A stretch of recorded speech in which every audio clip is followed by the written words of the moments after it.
Good evening. I'd like to welcome you to the spring edition of Talking with Forest Park.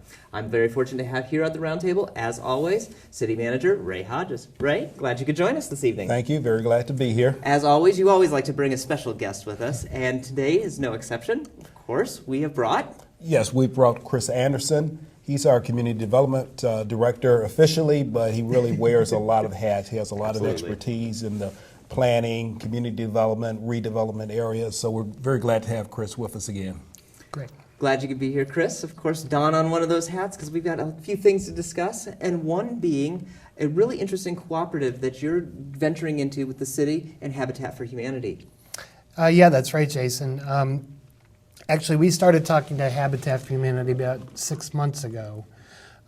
They had received a donation of a property in Forest Park on Bessinger Drive in the B section.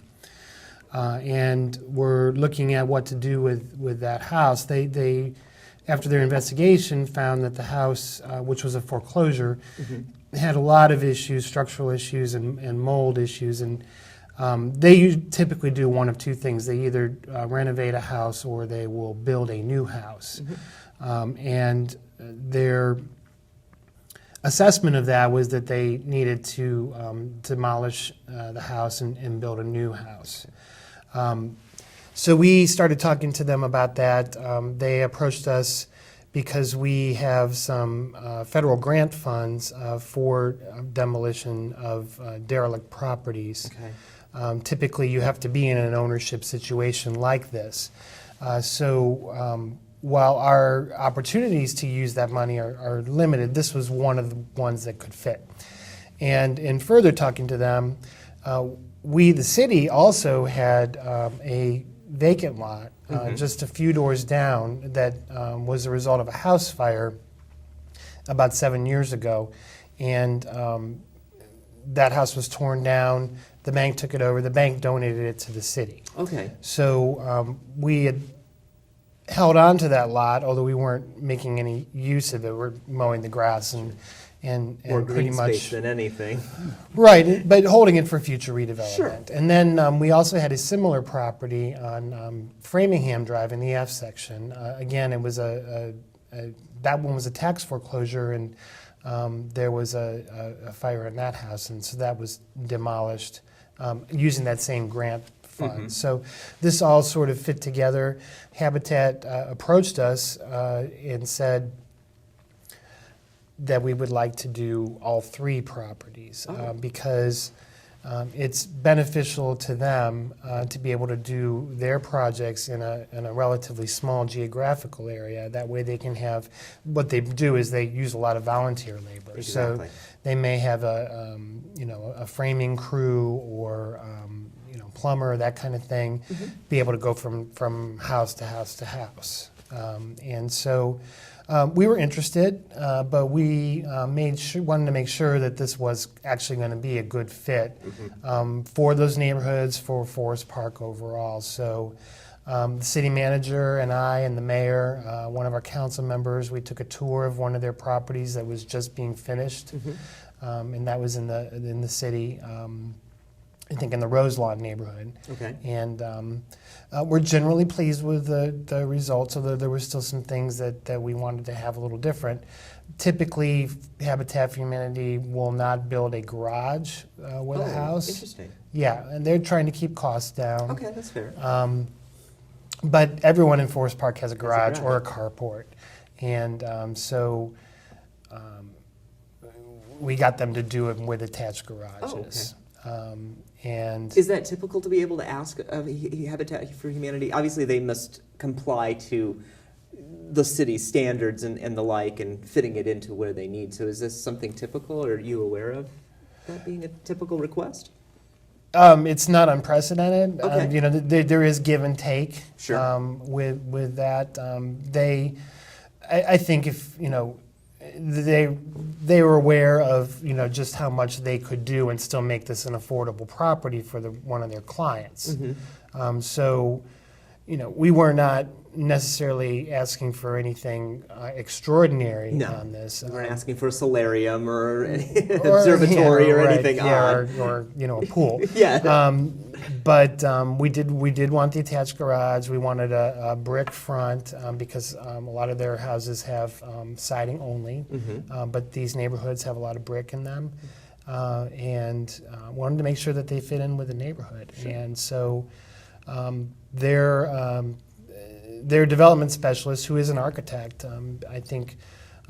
Did a nice job of trying to accommodate our wishes in having the houses fit in, and we reviewed that with the city council. We're going to be reviewing it tonight, actually, the 14th, with the Forest Park Planning Commission. So, assuming that all goes well, we'll have it on the council agenda for next Monday to transfer the properties.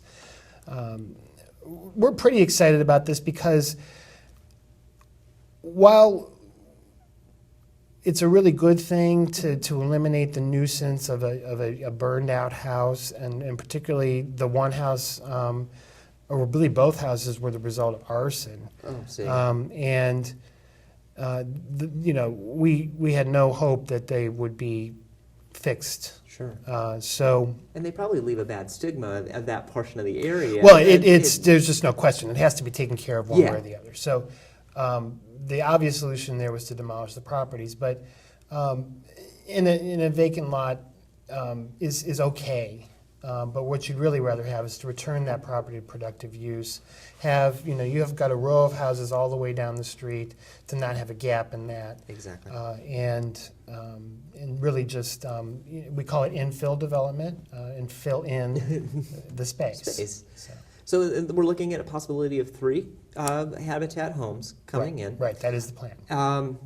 Obviously, this is a start. It sounds like a start. Is this something that maybe a handshake in other areas of Forest Park, or are we just seeing these and this might be a little project for now? And Right. It's entirely possible that this could be a one-shot deal.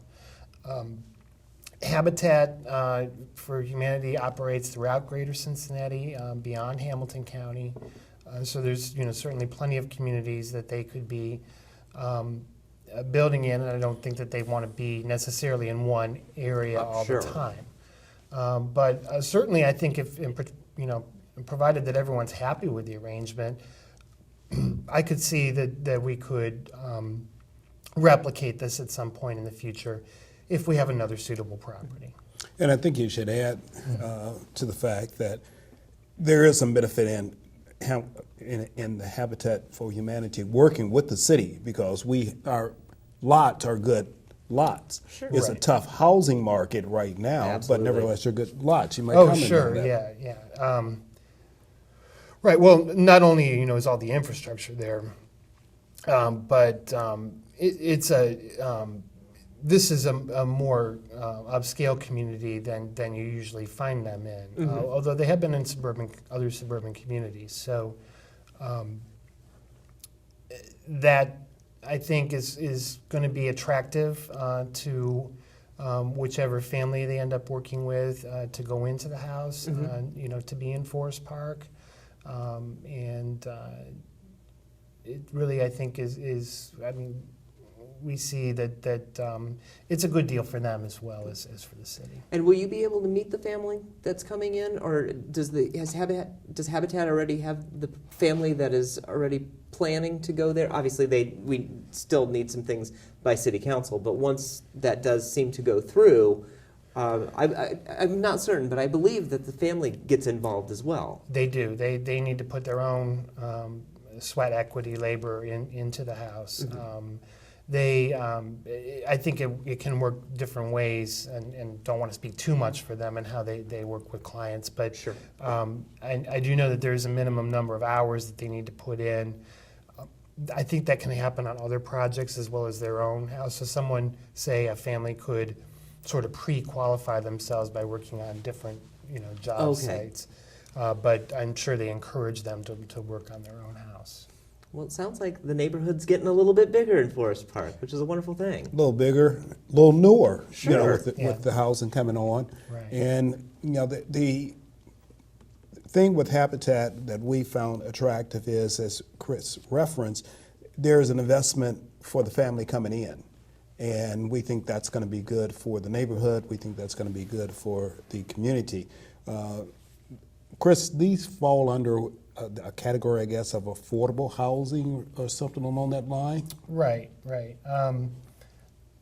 Thus, all the volunteer labor, donated materials, fundraising that they do for the organization is all to set that house at a price point that they can afford, and then Habitat finances their mortgage, so that their house payment is affordable to them at their income. These are all working people, and typically, your typical client is a married couple with children. Okay.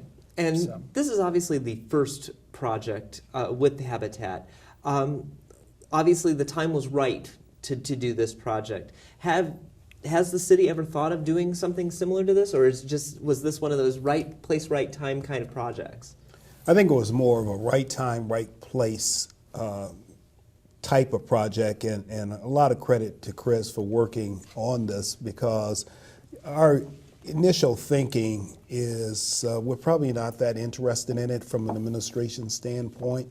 So we have a lot of reluctance about these types of programs. We're not closed-minded. Nevertheless, there are a lot of things that have to be considered and worked through. And Chris did a fine job in first looking into the concept and then working with the officials with Habitat. So this is the beginning, and it may be a beginning of a great marriage. It could be. We'll see how this works out, but the plans indicate that this is going to be a very, very good project for Forest Park.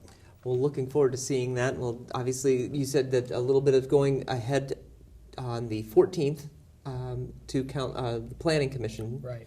And then we'll be at regular session in front of council this following Monday. That's right. Look forward to hearing some great things. Now, for those moving from those moving into the neighborhood to those already living in our neighborhoods, spring has sprung, and there comes grass and weeds and pick up and brush.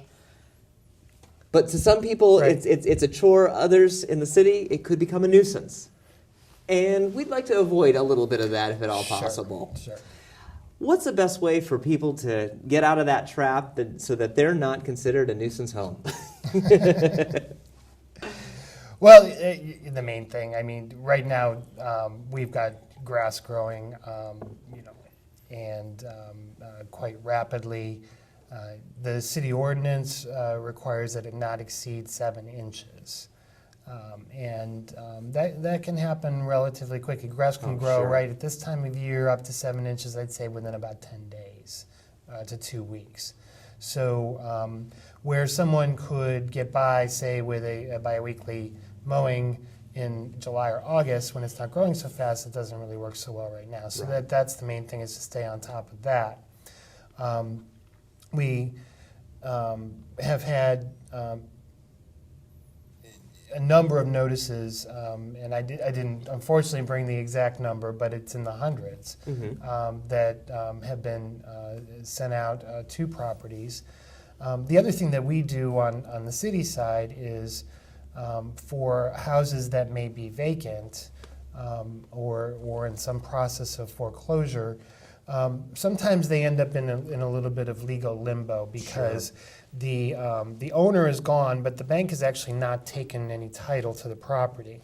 And so that's where we step in, and we have 3 contractors that we work with.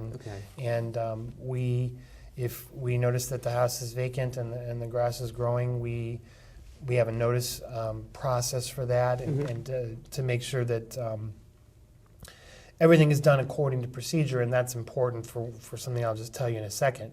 But then once we get that established, we put that property on a schedule, and we post it with a little sticker to say, if anyone is coming in to take this property, meaning that the bank has taken title to it, or if it's sold or in any other way, contact us. And at that time, we attempt to collect the money that we have paid out, and it's along with an additional administrative fee. Fair.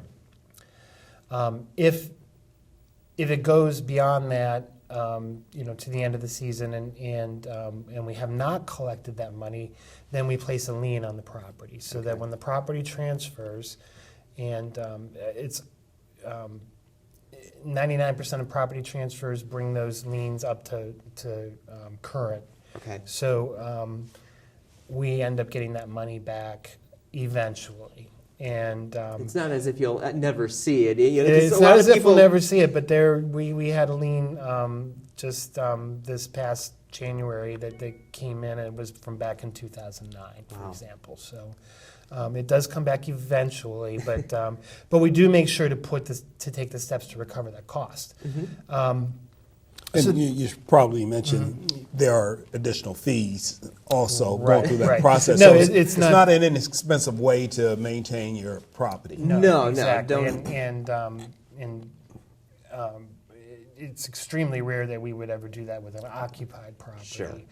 We'll be more likely to take that person to court. I was going to say, it's So- not as if the city's opening up the new lawn care service. No, if you're no, going to not- be that, no, there's not. Not at all. What we're trying to do is to help out neighbors, Sure. and who are maintaining their own grass, don't want to have right next to them, grass that can be a foot or two tall. Well, sure. Not only is it an eyesore, but now you're possibly bringing weeds and other things that one neighbor is trying to combat, while this other home Right. doesn't really matter. Right. So that's the main issue. We've noticed that a lot of people have been, just doing some spring cleanup, and so cutting dead branches, cutting or trimming bushes, that kind of thing, and making use of our chipper program. I was just going to say, Chipper's Yeah. been underway. And that's been a little bit, it tends to be every year, because people don't necessarily remember what day to put it out. And we've gone to a bi-weekly schedule, and it's just a matter of trying to get the word out, and which we've done in a number of different ways, but to make sure that that brush doesn't get put out too early. Correct. That they don't put out too much. But it's a nice service for the city. It's no extra cost, Right. and it does take care of those limbs and other kind of yard.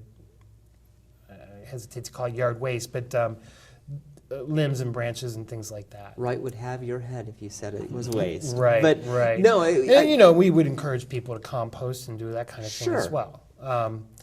And then probably the other main thing that we see a lot of in the spring is just general litter and making sure that to keep the yard clean. I like to say to people, litter is really it's everybody's responsibility. People don't like it if say litter blows onto their property. They don't feel they don't feel like that they caused it, and that's very true. But everyone needs to just keep their own property picked up, and if there's some persistent source, we can certainly check that out. But Sure. but to just make sure that occurs, to be because neglectful on something like well, that. and, is, and yeah. just it's just spring is when you see it the most, and really I credit that for two reasons. One is when you have snow during the winter, it can accumulate it without anyone noticing, Mhm. and then that Then- disappears, and we've really been pretty much taken care of that. That was the first wave, but now today, for example, is a very windy day, so Sure. we'll get wind blown, and Now, I think it's important, Chris, to go back to one of the things you were talking about, and that's on the Chipper program, that brush pickup. You worked closely with the Public Works Director this year to try to help inform residents of when they're to get their brush picked up. That way they don't have it out to the curb too soon. Why don't you talk about that and where residents can get that information? Maybe they're listening to us here, and you can kind of direct them to where they can get that information, so they'll know specifically on what day they can put their brush out and not have it out too soon. Because I know personally we have it up on the bulletin board, so if people are watching the channel, they can always go, and during times it does come up. But I know that we just had some addendums made and some adjustments, so that this just came through an email recently for people who weren't certain. Right, and just to, real quick, we went to a bi-weekly schedule, so it is the first and third weeks of the month. There was a little bit of confusion, though, at the beginning of this month, because May 1st was actually a Wednesday. Yeah. And did that mean that that was the first week? And the answer to that was no. The first week actually started on May 6th. So you're following it similar to the what I would call the council work Like session, right, like- working with the first Monday of Exactly. the month. It is the first Monday through Friday of the month, and the third Monday through Friday of the month is maybe a better way to say that. But looking at it, though, we said, well, why not just say we'll give you the actual dates and put it into a grid. So across the top are the months going from May through September. That's how long the service runs. And then down along the left are different areas for Monday, Tuesday, Wednesday, Thursday, Friday. And so you can look and see, okay, I'm on Waycross Road. This is where I'm on a Wednesday pickup, and so I can do it on this day in May and this day in May, and then same thing for June, July, August, and September. So give you the exact days, and just really the best time to be putting it out would be the night before. Sure. Because they do start early in the morning. So that way you're not missing out on anything. And, Right. And again, Right. you're not putting it out too soon, like Right. 2 days, 3 days early, Right, and people calling in and saying it's a nuisance. Right, and it's very similar to what we require for when people put out their trash pickup. Right, it's no later than the evening before, and then to be picked up by the end of that day. So I'm bringing the cans. Bringing the cans, yes. Right. So we've got those types of things going on. I mean, obviously, as you said, spring is here. The wind's going to be blowing things. Did I hear you correctly in that you're looking at, you've seen or can see up to hundreds, I'm adding as S on that, hundreds of nuisance complaints. Those are put in not only by residents, but also by those going through the neighborhood from the city finding these nuisances, correct? Yes. The bulk of the work actually is handled by, we have 2 part-time inspectors. Okay. And they do a regular circuit through the neighborhoods, and they're charged with the job of taking notice of these things, and so particularly that's where the bulk of these violations have originated, is through their work. Although we have had neighbors alert us of situations. And what I would say, particularly for residents, is our inspectors are much more likely to notice something if it is in the front yard. We don't see a lot of the backyards between the houses, and oftentimes there may be a situation that is just not that visible from the street. It can still be something that we can work on getting taken care of, however. So we have had a few residents have called us and said, well, the front yard is cut, but the backyard is not. And we asked them, can we see it from the street? If we can't see it from the street, can we come onto your property to take a look at it? But we will address those. And those are the things that we do rely on people to call in about, because in the normal course of business, we may not see it. And I think that goes with the idea of Forest Park being that neighborhood, of a city of neighborhood, that they're looking out for one another, and I think that's a prime example. Well, right, It may not be like a Peyton place, but we're just kind of saying people are looking out for one another and actually caring. Well, we certainly for the hope they look of the do, neighborhood. and I also know of neighbors that have lent a hand to another neighbor who may be elderly or in need of assistance in getting a lawn mowed or that kind of thing. We know of examples of that as well. So the idea is obviously keep your yards clean and safe. And well, right, and you know, it's hard for me to say. Ray and I have joked about this. I think both of us kind of like to mow our lawns, so it's a bit, almost you call it a hobby. But some people, it takes a little bit of prodding to get them to get on a regular schedule, and just it's something that we feel is worthwhile to do because it does make a big difference in how the city appears. Absolutely. Well, we're running down to the last bits of information, but one thing that we had brought up back in January when we were here is Ray and I had discussed a little bit something called the mall. And people have always come in and question, what's going on? I believe there's some development going on that may be changing soon, that there is indeed something going on with the mall. Right.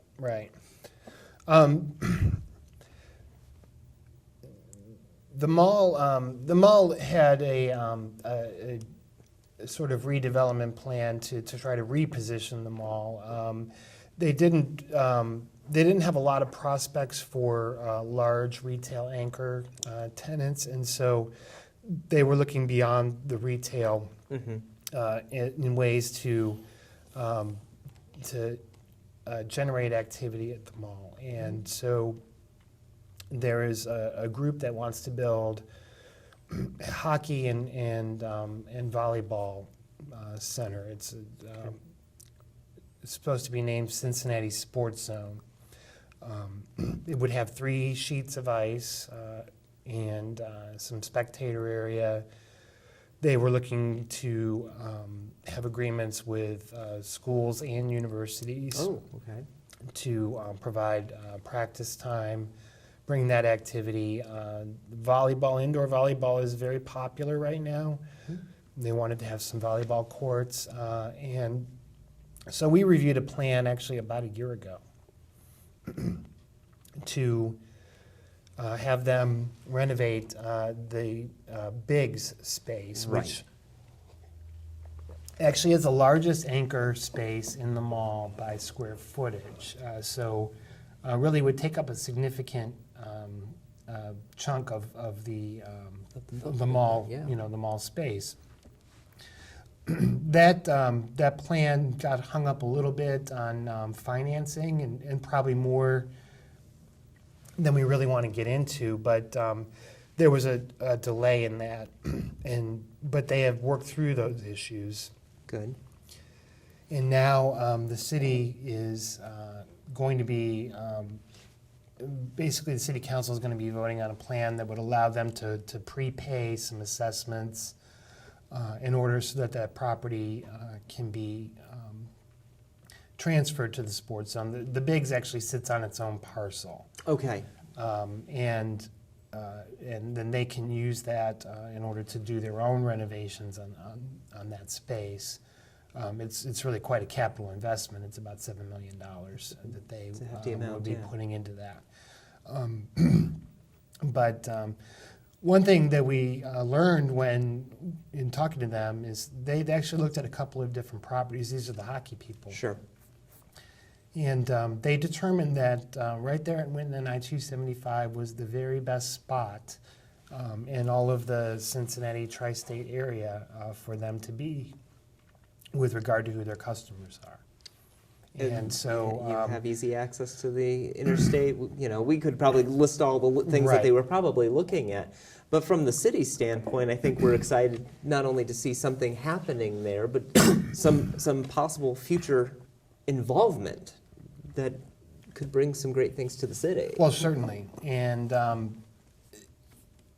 and they are really looking to to have people in there every day. Sure. And I think it's fair to say this isn't going to totally change the status of the mall, but it is a step towards that. This may help spur other activity. It will certainly infuse some dollars into that area and provide that opportunity. So we're encouraged. Sure. We don't want to put too much into it. Again, it's a major investment for those investors in this particular project, but when you look at the overall mall, we still got a ways to go. And thankfully, Chris is working diligently on this. He's working closely with our Economic Development Department and our other management team members. And we're just glad that this year we will see some level of activity towards the redevelopment of the mall. It's a small step on the one hand, but nevertheless it's a significant step.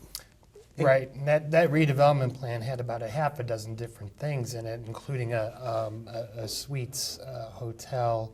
There are other things that that are part of that plan that have not come to fruition, and we really we don't know yet that they will. Not to say that they might not, but to, you're looking Right, at they could, those and they- small steps again. Absolutely, but that's our best hope is that this additional activity will revive interest in these other parts of the plan, because while that big space is significant in terms of the mall, there's a lot of space in between there in Bass Pro and Kohl's Good point. still yet to be filled. Well, it looks like, again, by the time we talk next time, we may have a little bit more of the puzzle together, which will be very interesting. So I'm looking forward to seeing that, and I'm sure all of our audiences as well. Well, believe it or not, we've made it to the bottom of the hour, which doesn't seem to happen too slowly here, but it does time creep up on us. Ray, Chris, I want to thank you for joining us, as always, giving the information that's needed, especially at the springtime. So we'll be joined back at the midpoint of summer, hopefully with some new pieces of the puzzle, bringing good things to the city. Thank you very much, and I thank Chris for joining us. Absolutely. Thank you, Chris. All right, thanks, Jason. And I also want to thank you for joining us as well. If you'd like to get involved in your city. 595-5200 gets you to the city. 825-2429 gets you right here at the office. If you're interested in helping out in either one of us, we'd love your help. I'm Jason Grzgorek, Waycross Community Media's Government Access Coordinator, giving you that opportunity to talk with Forest Park. Thank you and have a great evening.